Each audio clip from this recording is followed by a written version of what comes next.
લાઘવ એ ભાષાનો આવશ્યક રંગ છે, બરાબર. એટલે વહીવટી લખાણની અંદર એ લઘવનો ઉપયોગ થતો હોય છે. તો આવા કંઈક શબ્દો આપણે જોઈએ. અગાઉથી ભવિષ્યનો વિચાર કરી શકનારી બુદ્ધિ એટલે એને અગમ બુદ્ધિ કહેવાય. પછી છે અધિકારી આગળ રજૂ કરવામાં આવતી હકીકત એને કેફિયત અથવા તો બયાન કહેવાય. અવકાશી પદાર્થનું નિરીક્ષણ કરનારી શાળા એને વેધશાળા કહેવાય. આકાશ અને પૃથ્વી જ્યાં મળતા દેખાય તે રેખા એક ક્ષિતિજ છે. આખા દેશ માટેની ભાષા એ રાષ્ટ્રભાષા છે. રાજ્ય માટેની ભાષા રાજભાષા છે. આગળ જન્મેલો એટલે કે મોટો ભાઈ એને અગ્રજ કહેવાય. આગળ વધતા પહેલા પાછળનું જોઈ લેવું એને સિંહાવલોકન કહેવાય, કારણ કે સિંહ છે એ થોડું આગળ ચાલી અને પાછળ જુએ છે એટલા માટે.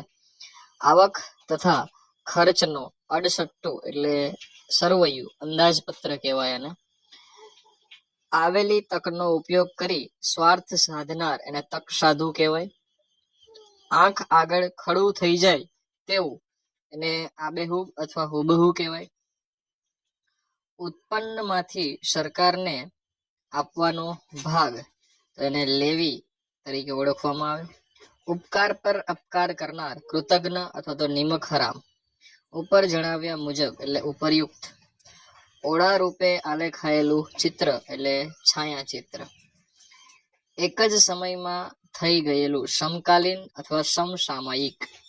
કદી પણ બની શકે તેવું, ન બની શકે તેવું. જો અહીંયા તમે જુઓ ને તો પ્રિન્ટિંગ મિસ્ટેક દેખાય છે તમને.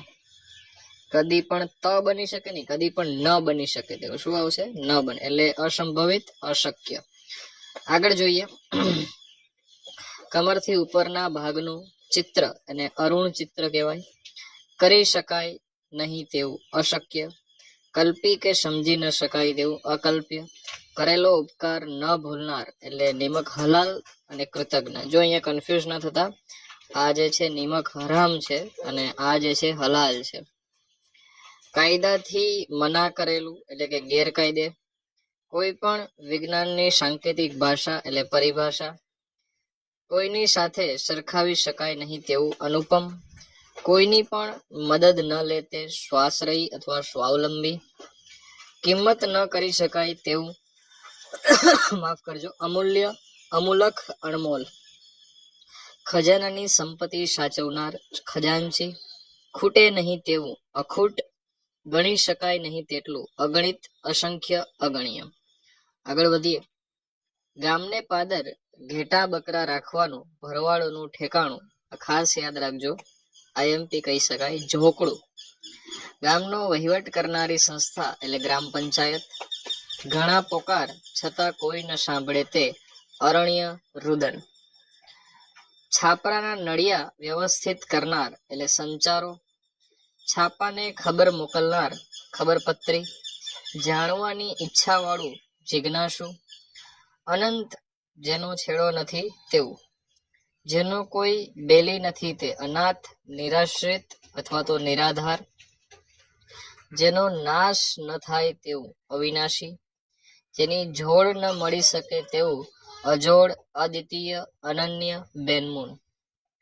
જેની શરૂઆત નથી તેવું અનાદિ. જેની આરપાર જોઈ ન શકાય તેવું અપારદર્શક. જેની ત્રણ બાજુ પાણી હોય તેવી જમીન દ્વિકલ્પ. આને યાદ રાખજો મિત્રો, આ રિપીટેડ છે 2022 નું જે સામાયિક છે એમાં પણ હતું આ. જેનું એકેય સંતાન ગુજરી ન ગયું હોય તેવી સ્ત્રી અખોવન. આ પણ આઈએમપી છે, અખોવન યાદ રાખજો, અખોવન. ચાલો આગળ વધીએ. જેનું નામ લેવું પવિત્ર ગણાય તે પુણ્ય શ્લોક. જેના પર તોહમત મુકાયું હોય તે એટલે કે આરોપી, પ્રતિવાદી. જેણે તોહમત મૂક્યું છે તે એટલે આરોપ મૂક્યો છે તે ફરિયાદી, વાદી. જીવન સુધીનું આજીવન. જૂના બાંધકાનું કામોનું સમારકામ એટલે જીર્ણોદ્ધાર. ઝઘડાની પતાવટ માટે બંને પક્ષે સ્વીકારેલ નિષ્પક્ષ વ્યક્તિ લવાદ. તર્ક દ્વારા કોઈ વસ્તુનો નિર્ણય કરવો તે અનુમાન. તાકીદની સખત ઉઘરાણી તકાજો. તિથિ નક્કી કર્યા વિના આવનાર અતિથિ. દર વર્ષે અપાતી રકમ વાર્ષિકી અથવા તો સાલિયાણું. તો આ જે છે એ અગત્યનું કહી શકાય. આગળ વધીએ.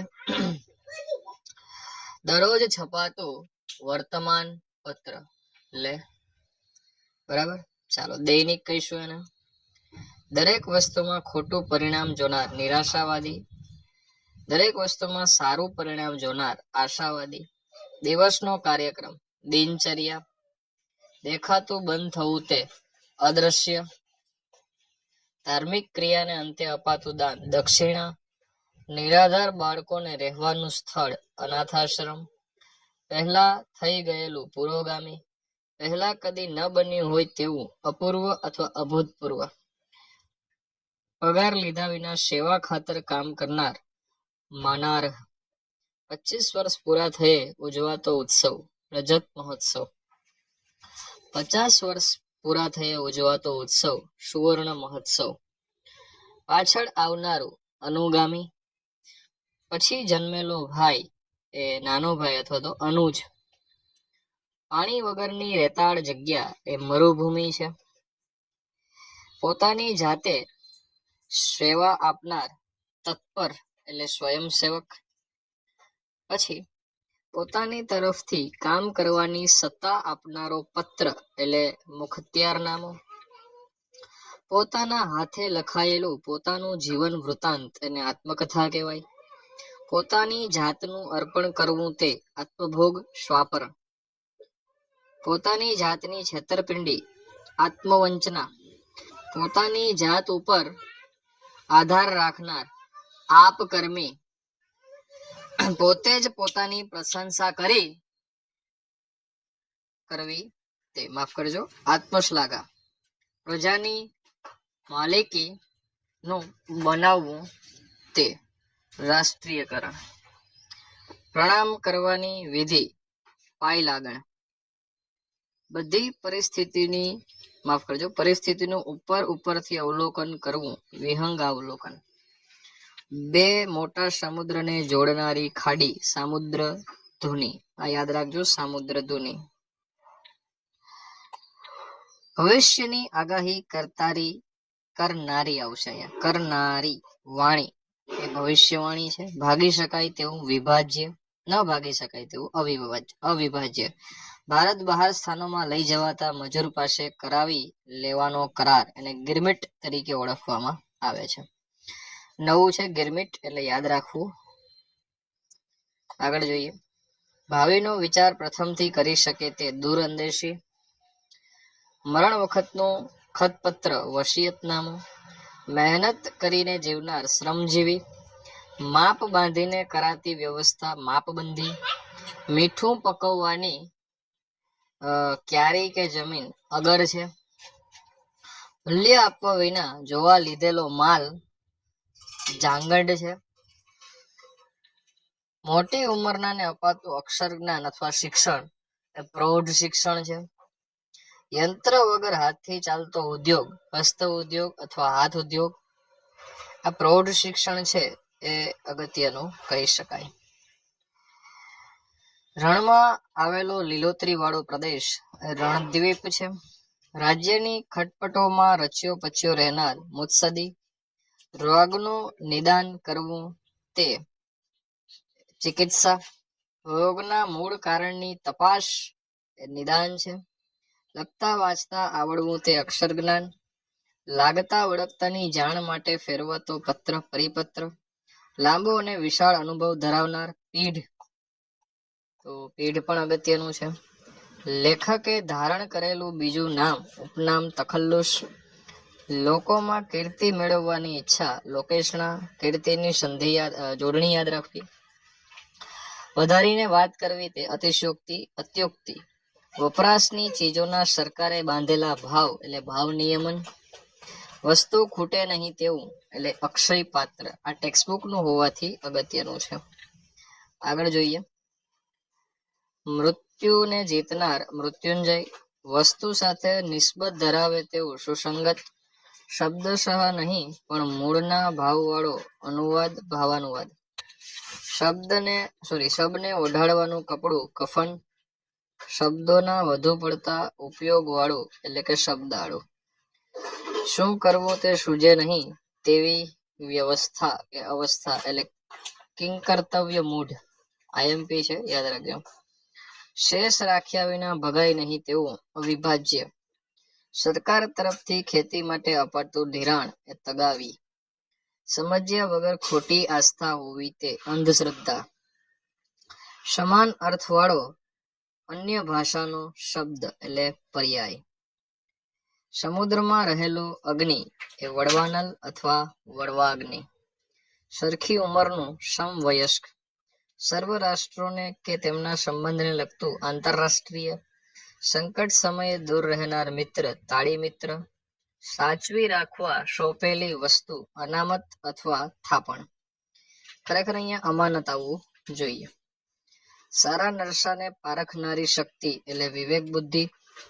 સાવ અસંબંધિત સંભવિત હોય તેવું આકાશ કુસુમવત. આ આઈએમપી કહી શકાય, અલગ છે, નવું છે. 60 વર્ષે પૂરા થયે ઉજવાતો જે ઉત્સવ છે એ હીરક અથવા મણિ મહોત્સવ છે. સાજું ન થઈ શકે તેવું અસાધ્ય. સાંભળતા વેદ જવાબ આપે તેવું હાજર જવાબી. આ પણ અગત્યનું છે. સુકાનીનું કામ કરતો વહાણનો મુખ્ય ખલાસી ટંડેલ કહેવાય. 100 વર્ષ પૂરા થયે ઉજવાતો ઉત્સવ શતાબ્દી ઉત્સવ છે. હાથથી લખેલું લખાણ એને હસ્તપ્રત તરીકે ઓળખવામાં આવે. હું ઉતરતો છું એવો મનોભાવ લઘુતા ગ્રંથિ અથવા દૈન્ય ગ્રંથિ. હું ચડિયાતું છું એવો મનોભાવ એટલે પેલા કરતા ઊંધું ગુરુતા ગ્રંથિ. જો મિત્રો રાજભાષા સામાન્ય